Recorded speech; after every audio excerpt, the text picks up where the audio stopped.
제가 말씀 봉독해 올리겠습니다. 1절입니다. 하나님이여 내 기도에 귀를 기울이시고 내가 간구할 때에 숨지 마소서. 내가 굽히사 응답하소서. 내가 근심으로 편하지 못하여 탄식하오니 이는 원수의 소리와 악인의 압제 때문이라. 그들이 죄악을 내게 더하며 노하여 나를 핍박하나이다. 내 마음이 내 속에서 심히 아파하며 사망의 위험이 내게 이르렀도다. 두려움과 떨림이 내게 이르고 공포가 나를 덮었도다. 나는 말하기를 만일 내게 비둘기같이 날개가 있다면 날아가서 편히 쉬리로다. 내가 멀리 날아가서 광야에 머무르리로다. 8절입니다. 내가 나의 피난처로 속히 가서 폭풍과 광풍을 피하리라 하였도다. 아멘. 오늘 설교 제목 제가 읽도록 하겠습니다. 함께 보시죠. 오늘 설교 제목입니다. 광야에 머무르리로다. 광야에 머무르리로다 라는 제목으로 오늘 주시는 말씀 통해 우리가 함께 은혜 나누도록 하겠습니다. 아시다시피 저희 집에 딸이 둘이 있습니다. 하나도 아니고 둘이나 있잖아요. 그런데 보통 딸들은 애교가 많은 애교쟁이들이라고 하는데 저희 집 딸내미들은 뽀뽀 안 해주기로 유명한 딸들입니다. 보통 여자들이 아니에요. 쉬운 여자가 아닌데 언젠가는 제가 한번 그랬어요. 아빠 뽀뽀, 저 뽀뽀가 받고 싶더라고요 그날은. 그래서 아빠 뽀뽀 했더니요, 또 언제나 그렇듯 자기 입을 그렇게 틀어 막고서는 이렇게 말을 하는 거예요. 아빠 뽀뽀하면 안 돼. 뽀뽀하면 결혼해야 돼. 아빠는 엄마랑 결혼했잖아. 엄마랑만 해야지. 그렇게 빠져나가는 거예요. 그러니까 할 말이 없더라고요. 네. 그런데 이 뽀뽀를 안 해주는 이유가 얼마 전에 딴 걸로 바뀌었어요. 얼마 전부터 뽀뽀를 안 해주는 이유가 딴 걸로 바뀌어버렸는데요. 뭐로 바뀌었냐면요, 며칠 전에 또 제가 아빠 뽀뽀 이랬더니요, 역시나 이번에도 자기 입을 그렇게 한사코 틀어 막고서는 이러는 거예요. 아빠 코로나 바이러스 때문에 뽀뽀하면 안 되지. 이번에는 그러고서 또 확 가버리더라고요. 집단의 사회적 거리두기 하는 거예요, 저랑. 여튼간에 또 그렇게 뽀뽀를 받지 못했습니다. 사랑하는 나사로교회 식구 여러분, 절대로 그러진 않길 바랐는데 정말로 바라지 않았던 일이 일어나 버렸습니다. 고창에서도 코로나 확진자가 나와 버렸죠. 또 다들 하루에도 저도 한 문자가 10번은 넘게 오는 것 같아요. 가까운 영광에서도 어제 나왔다 그러고 장성에서도 나왔다 그래요. 또 무엇보다 광주에서, 멀지 않잖아요. 가까운 광주에서 또 지금 좀 많이들 나오는 것 같아요. 그래서 참 또다시 정말 깊은 고민과 걱정의 밤을 또 저 개인적으로 보내야만 했습니다. 기도하면서 말이죠. 예배를 어떻게 해야 하나, 또 예배를 또 이제 드려야 하나 말아야 하나. 물론 우리 교회는 지금도 그렇고 몇 달 동안 한 주도 빠짐없이 매일 예배 때마다 이렇게 마스크 끼고 소독 철저히 하고, 제가 매일 소독합니다. 예배 끝나면 물론 또 전체 소독도 하고 들어오실 때 소독제 일일이 뿌려드리고, 성가되며 복음 시간 하는 시간도 이제 멈춰가면서 나름 조심해 왔지만, 참 이게 담임 목사로서 여러모로 이런저런 걱정과 고민을 또 할 수밖에 없더라고요. 그런데 그렇게 막 깊이 또 정말 머리 빠지도록 기도하면서 고민하고 또 솔직히 걱정하는 가운데 문득 하나님 아버지가 제게 이런 마음을, 또 이런 깨달음을 주시더라고요. 여러분, 뭐가 됐던지 간에 적당히 해야 할 것들이 있습니다. 적당히 해야 할 게 있다는 거예요. 넘치지 않게, 과하지 않게 적당히 해야 할 것들이 있다는 거죠. 과하게, 넘치게 해봤자 좋을 거 없으니 적당히 해야 할 것들이 있다고요. 이런 것들이겠죠. 걱정, 두려움, 불안함. 누구라고 걱정하지 않고 불편해, 불안해하지 않고 두려워하지 않을 사람이 어디 있겠어요. 그쵸? 그러나 그렇게 누구나 다 걱정하고 불안해하고 두려워하지만 뭐 넘치게 과하게 해봤자 나한테 솔직히 좋을 게 하나 없는 것들이라는 거예요. 득될 게 없어요. 적당히 해야 또 적당히 할수록 더 좋은 게 바로 그런 것들이죠. 걱정, 불안함, 두려움 뭐 이런 것들. 그러나 반대로 언제라도 어느 때라도 아주 그냥 넘치도록 과하다 싶을 정도로 해야 하는 것들도 있습니다. 바로 믿음, 소망, 사랑. 하나님을 넘치게 믿고 하나님을 넘치게 소망하고 하나님을 넘치게 사랑하는 것. 이거는 뭐 아무리 해고 또 해도 좋은 거예요. 하면 할수록 좋은 거죠. 과하고 넘치게 하면 더 좋은 것들입니다. 그런데 우리는 사실 꽤 많은 경우에 있어서 거꾸로일 때가 많은 것 같아요. 반대일 때가 많다는 거죠. 특별히 이번 코로나가 이렇게 터지고 나서 더 그러지 않나 싶기도 합니다. 부끄럽지만 누구보다도 제가 더 그렇게 참 많이 걱정하게 되는 게 사실인 것 같아요. 코로나가 터지니까 걱정이죠. 불안해요. 두렵습니다. 그런데 그 걱정이, 그 불안이, 그 두려움이 나를 하나님께로 이끌고 있는지, 하나님을 더욱 믿고 소망하고 사랑하도록 이끄는지, 아니면 오히려 하나님까지도 일단 제끼고 보게 만드는지 한번 따져보자는 거예요. 걱정이야 사실 누구라도 할 수 있단 말이에요. 그러나 걱정은 적당히 하는 게 좋다고. 넘치게 할수록 안 좋아요. 그러나 하나님 하는 건 적당히가 아니라 넘치게 하면 좋다니까요. 넘치게 할수록 좋은 거예요. 그런데 이게 반대로 거꾸로 되고 있지는 않냐고. 적당히 하면 좋은 걱정은 아주 그냥 넘치도록 하고 있고, 반대로 넘치게 하면 좋은 하나님 타령은 그냥 뭐 적당히 하게 되고. 사랑하는 나사렛교회 식구 여러분, 코로나가 이제는 고창까지 왔어요. 두렵죠. 걱정됩니다. 불안해요. 그러나 그 두려움이, 그 걱정과 불안함이 우리가 하나님 아버지마저 가리게 내버려둬서는 하나님마저 적당히 믿기로, 하나님마저 적당히 붙들기로 그렇게 돼서는 안 되겠다는 겁니다. 지금 상황이 이러니까, 지금 문제가 이러니까 적당히 하자. 그냥 적당히 하나님 하자고. 여러분, 만약 그런다면 절대로 우리 안에 밀려오는 이 걱정과 불안함과 두려움을 우리는 당해낼 수가 없을 겁니다. 그래서 말씀드리는 거예요.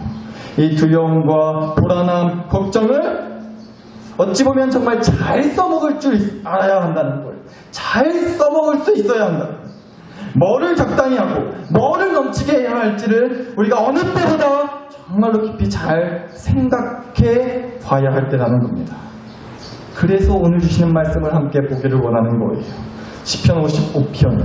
이 말씀을 시작하는 1절 전에 이렇게 소개가 되어 다윗의 마스길. 다윗의 마스길. 마스길이라는 말이요, 교훈이라는 뜻을 갖고 있다고 합니다. 그러니까 다윗의 교훈이라는 거죠. 그래서 아마도 이 시편 55편은 다윗이 쓴 게 아닐까 싶어요. 또 누가 직접 본 건 아니니까 저도 다른 사람이 썼을 수도 있고요. 뭐 여튼간에 누가 썼는지는 정확히 모른다고 할 수는 있겠으나 내용을 보니까요, 분명하게 알 수 있는 건 상황이 너무도 좋지 않았다는 거예요. 얼마나 안 좋았냐면요, 이렇게 보죠. 말씀 다시 한번 볼까요? 3절 다시 봅니다. 원수의 소리와 악인의 압제 때문이라 라고 되어 있어요. 원수와 악인이 아주 그냥 겁나게 괴롭히고 있었던 것 같아요. 그래서요, 2절 보니까요, 내가 근심으로 편하지 못하여 탄식한다. 또 4절이요, 내 마음이 내 속에서 심히 아파하며 사망의 위험이 내게 이르렀도다 라고 그래요. 하나만 더요. 5절이요, 두려움과 떨림이 내게 이르고 공포가 자기를 덮고 있다고 말을 합니다. 방금 보신 말씀들 보니까요, 근심, 탄식, 아픔, 사망, 위험, 두려움, 떨림, 공포, 방금 보신 세 구절의 말씀에 나온 말들이, 그러니까 안 좋은 건 다 갖다 쓴 거예요. 지금 그만큼 상황이 안 좋았다고요. 진짜 죽을 것 같았나 봐요. 죽음의 위협이 그 두려움과 공포와 떨림 때문에 정말 못 살아먹겠다 싶었던 거죠. 그래서 6절에 나는 말하기를 만일 내게 비둘기같이 날개가 있다면 날아가서 편히 쉬리로다 라고 하고 있어요. 날개가 있다면 어디 좀 날아가서 편히 쉬고 싶다는 거예요. 그러니까 할 수만 있다면 어디론가 훌쩍 떠나서 그곳을 벗어나고만 싶었다는 거죠. 다 필요 없다는 거예요. 여기 떠나도 좋으니까, 여기 뭐 더 상관없으니까 이 근심과 탄식과 아픔과 사망의 위협, 두려움과 떨림, 그 공포의 상황에서 좀 벗어나고 싶다는 거죠. 숨 좀 쉬면서 살고 싶다는 거예요. 안 그러면 진짜 죽을 것 같으니까. 진짜 죽을 것 같으니까. 그만큼 절박했어요. 그만큼 지금 괴로웠던 거예요. 그런데 보세요. 그런데 이 말씀을 보자고요. 7절입니다. 내가 멀리 날아가서, 그렇게 날아가고 싶은데 그렇게 날아가서 어디에 머무르고 싶다고요? 광야에 머무르고 싶다고 얘기하고 있어요.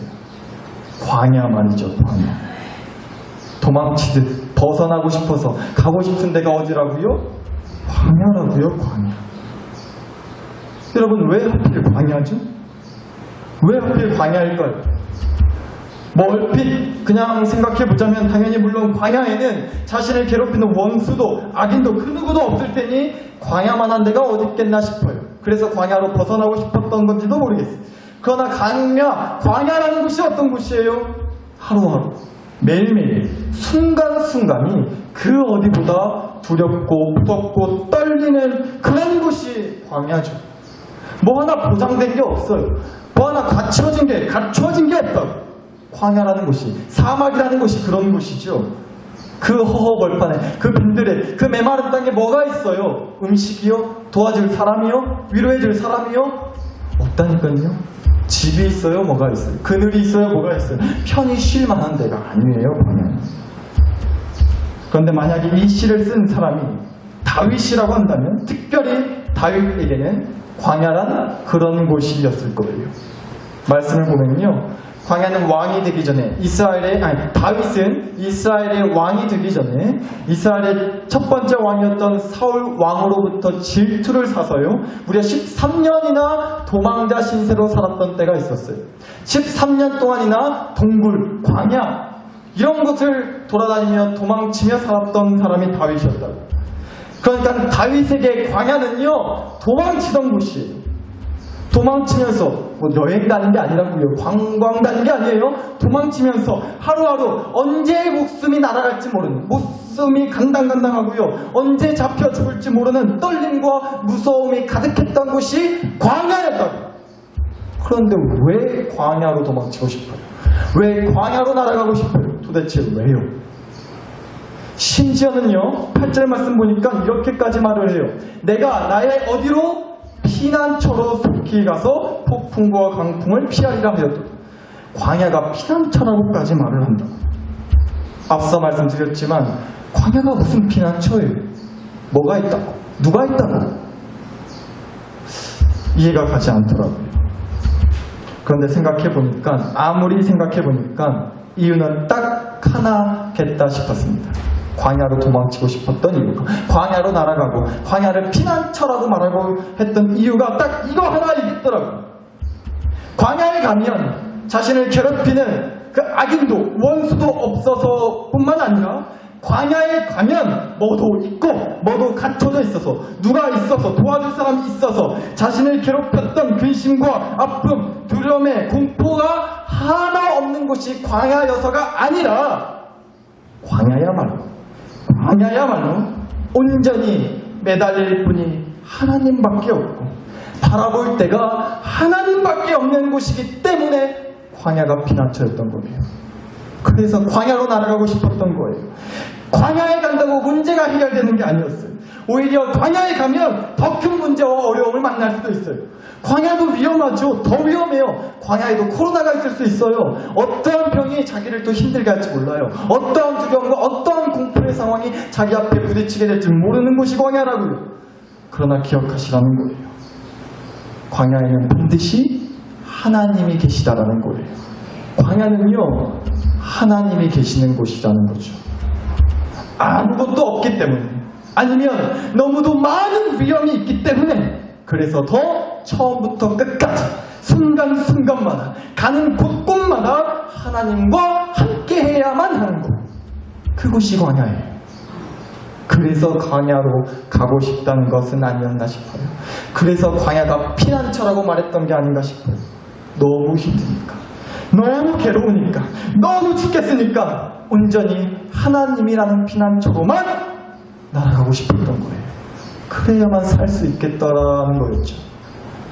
그래야만 살 수 있겠다는 그 믿음 때문에.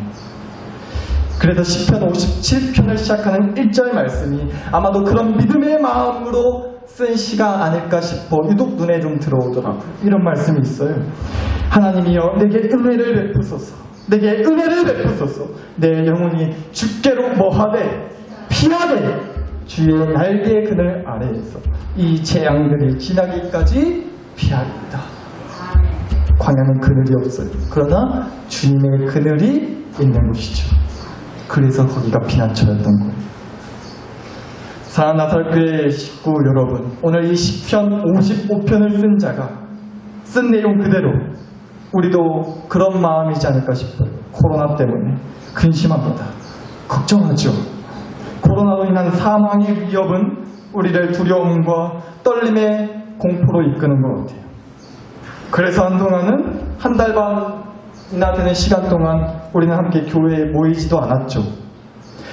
그리고 또다시 교회에 모이는 것을 멈춰야 한다냐 말아야 된다냐 가지고 우리는 고민의 상황에 놓이게 됐습니다. 그러나 여러분, 저는 오늘 그저 교회를 나오냐 마냐 단순히 그 문제를 가지고만 말씀을 드리려는 건 아니에요. 더 큰 문제는 우리의 삶이 코로나로 인해서 흔들리고 있다는 거예요. 저는 그렇게 생각을 해요. 오해하지 않고 들으셨으면 좋겠어요. 상황에 따라서 교회 예배를 잠시 멈출 수도 있는 거예요. 영상을 통해서나 뭐 다른 방법으로든 일단은 대체할 수 있다면 대체할 수도 있는 거죠. 저는 그럴 수 있다고 봐요. 때로는 그래도 된다고까지도 생각을 해요. 예배를 몇 번 못 드리는 거 큰 문제예요. 그러나 정말 문제는 코로나 때문에 우리의 믿음이 흔들리기까지 해서는 안 된다는 거예요. 그 얘기를 하는 겁니다. 넘치게 할수록 하면 할수록 하나 득될 게 없는 걱정은 뭐 아주 그냥 몇 트럭 갔다가 하면서 넘치게 하면서 반대로 넘치게 하면 할수록 좋은 그 하나님을 믿는 믿음은 자꾸만 적당히 하고 싶어지고 하는 둥 마는 둥 지금 상황이 이러니까 그건 아니라는 겁니다. 그러지는 말자라는 거예요. 사랑하는 나사렛교회 식구 여러분, 물론 코로나 때문에 저도 그렇고 누구나 다 위축될 수 있어요. 위축되죠. 그러나 그렇게 위축될 수는 있어도 우리 물렁물렁해지지는 말자. 오히려 위축되기 때문에 더 단단해져야 돼. 더 단단해져야 한다. 우리가 좀 더 이 시간들을 통해 더 단단해질 수 있었으면 좋겠습니다. 여러분, 코로나를 놓고 많은 해석들을 해요. 많은 교회에서 많은 목사님들이 이런저런 해석과 말씀들을 하시죠. 맞는 말이에요. 그러나 저도 뭐 많은 설교들을 듣고 하기 때문에 참 많은 깨달음을 얻곤 하지만 때로는 이런 생각도 들어요. 그렇게 해석하는 것도 참 조심해야겠다는 생각이 좀 들더라고요. 물론 이러한 시련 앞에, 이러한 재난 앞에 우리가 믿음으로 해석해보고 믿음으로 들여다보는 거 너무나 필요해요. 왜 이런 시련을 겪게 하시는지, 왜 이 문제의 상황 속에서 우리를 내버려 두시고 이 상황을 통해서 우리에게 깨닫게 하려 주시는 게 무엇인지 우리가 고민해봐야죠. 들여다보고 해석해봐야죠. 믿음의 마음으로 들여다봐야 된다는 거예요. 그러나 지나치게 성급하고 잘못된 해석 또는 정말 어찌 보면 좀 지나치다 무대뽀스럽다스러운 그런 해석들은 좀 우리가 조심할 필요가 있다는 거예요. 뭐 예를 들면 이런 거 아닐까 싶어요. 이 코로나는 결국 누가 믿음이 좋나 하나님이 시험하는 목적으로 우리에게 주신 것이다. 하나님을 믿는 사람답게 하나님이 지켜주실 줄로 믿고 교회에 왔으면 마스크도 쓰지 말고 교회도 빠지지 말고 이럴 때일수록 더 모이고 더 예배드리고 코로나 때문에 믿음 있는 사람이 무서워서 벌벌 떨면 쓰겠냐고. 그게 무슨 하나님 믿는 사람인 거냐고. 이번 기회를 통해서 하나님을 믿는 사람, 믿지 못하는 사람 걸러내시려고 하나님이 코로나를 주셨다? 맞는 말일 수도 있는데 어찌 보면 좀 위험한 해석일 수도 있겠더라고요. 맞아요. 물론 하나님 진짜로 그러시려고 코로나가 터지게 하셨는지 누가 알겠어요? 맞는 말일 수도 있죠. 알고 봤더니 정말로 하나님이 뭐 이런 바이러스 가지고 우리의 믿음을 한번 점검해 보려고 하시는 거일 수도 있어요. 그러나 누가 알겠냐고요. 하나님의 뜻을. 진짜 하나님의 계획이 뭔지를 우리가 추측하고 해석하는 것이지 정답은 아닌 거잖아요. 누가 알겠냐고요. 따라서 사실은 하나님의 믿음을 뭐 테스트하는 용도로 이번 코로나를 터지게 하셨다? 이래버리면 사실 좀 너무 지나친 거일 수 있다는 거예요. 하나님은 사실 알고 봤더니 야 나 그러려고 하는 계획이 없었다 야 무슨 말 하냐 니네. 하나님이 만약에 그런 뜻이 아니셨다면 하나님도 좀 당황스러워 하시지 않겠냐고. 물론 이런저런 해석 중요해요. 그게 잘못됐다고만 말씀드리는 건 아닙니다. 생각해 볼 필요가 있어요. 그러나 어디까지나 해석이지 정답은 아니라는 거예요. 인간의 해석이니까 누가 알겠냐고요. 하나님의 진짜 뜻이 뭔지. 왜 하나님이 이런 어려움을 겪게 하시는지, 왜 이런 일이 생기도록 내버려 두시는지, 왜 막아주시지 않는지, 왜 교회가 욕을 먹는데 왜 가만히 계시는 것만 같은지 누가 알겠어요. 그러나 여러분, 사랑하는 나사렛교회 식구 여러분, 오히려 우리가 믿음으로 더 들여다보아야 할 것은, 물론 해석하고 따져보는 것도 중요하겠지만 더 믿음으로 들여다봐야 할 것은 이 코로나 가운데 우리가 어떻게 대처해야 할 것인가라는 거예요. 어떻게 할 것인가, 어떻게 대처할 것인가. 그리고 그 말씀은, 그 대처 방법을 오늘 우리에게 말씀을 통해 주시는 거죠. 내가 멀리 날아가서 광야에 머무르리로다. 이렇게 하라는 거예요. 내가 멀리 날아가서 광야에 머무르리로다. 두려울 때 하나님을 찾자라는 거예요. 불안하니 주를 붙들라는 거예요. 걱정되니까 주께 맡기라는 거예요. 하나님을 더 붙들고 하나님을 더 의지하고 하나님께 온전히 맡길 수밖에 없는 광야에 머무르라는 것입니다. 그 자리가 예배의 자리일 수도 있는 거고, 예배의 자리가 아니면 각자의 삶의 자리에 그 광야의 현장, 광야의 시간, 광야에 동행하는 그 순간을 꼭 우리가 붙잡고 살아야 한다라는 것입니다. 여기저기서 교회를 놓고 많은 말들을 해요. 정확하게는 욕하는 말들 뿐이죠. 이 시국에 무슨 교회냐고, 이때 뭔 놈의 예배냐고. 아까도 한 집사님이 마을분이 교회 간다고, 마을분한테 교회 간다고 하니까 하나님이 밥 먹여주냐고, 이날이통에 미쳐서 무슨 교회를 가냐고 뭐라고 했대요. 오케이, 좋아요. 이해해요. 저는 그 말들 틀렸다고 생각하지 않아요. 동의하기까지도 해요. 예배 드리는 거요, 교회에 모이는 거요, 그래서 상황에 따라 또다시 우리도 중단할 수 있습니다. 괜찮습니다. 그래도. 그런데요, 절대 넘어갈 수 없는, 그냥 무시하고 지나치고 받아들일 수 없는 말이 있어요. 이 시국에 무슨 예배, 이 시국에 교회에 모여 좋다고요. 그러나요, 이 시국에 무슨 하나님, 이 난리를 겪고도 아직도 하나님 했었냐고. 아이고, 미쳐도 적당히들 미쳐야지. 당신네들이 믿는 하나님이 진짜 살아있으면 이 난리를 겪게 하시겠냐고. 적당히들 하라고. 적당히들. 그건 아니에요. 그건 제가 동의할 수가 없겠어요. 그건 절대 아닌 겁니다. 예배 몇 주 중단이요? 오케이, 좋다고요. 교회로 오는 걸음을 몇 주 중단하자는 거요? 오케이, 좋아요.